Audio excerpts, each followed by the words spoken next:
মধুপুরের চুনিয়ার club মাঠে বসেছিল ওয়ান্না উৎসব।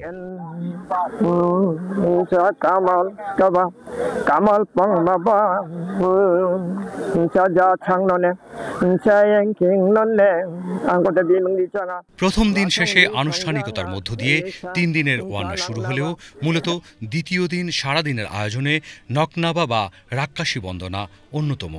সেই প্রত্যুষে প্রকৃতির কলুষতা বিতরণের মধ্য দিয়ে দিনের আনুষ্ঠানিকতার সূচনা করেন।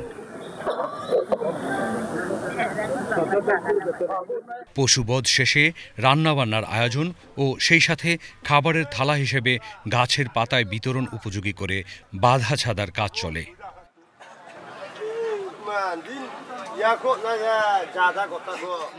প্রকৃতির বেদিতে শস্য ফল রেখে খামাল ও পুরোহিত পানীয় ও দামাগুলোর প্রতি ভক্তি প্রদর্শন করে।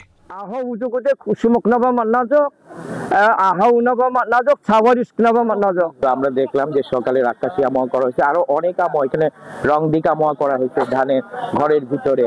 তাছাড়া হইতেছে যখন মানে আপনার দামা খাম নাতুক এগুলো আসলে এনেছেন, সেইখানে একটা দোতাত্রা করা হয়েছে। বাঁশ দিয়ে তৈরি রাক্কাসী দেবতার প্রতি নৈবেদ্য দেওয়া হয়।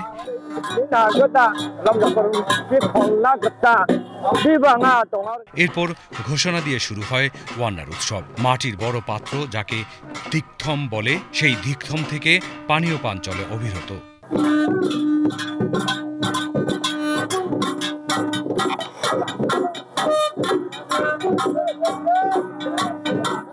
সমান তালে চলে দামা বা বড় আকারের ঢোল বাজানোর কাজ।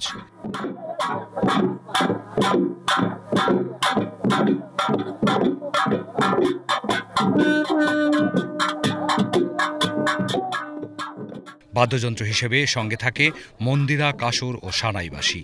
ওয়ান্নার নাচের অংশগ্রহণটাই মূলত ওয়ানগালা। এছাড়া সারিন্তারেমা বা গান এবং থাকে রেরের মতো কাব্যপ্রধান পরিবেশনাও।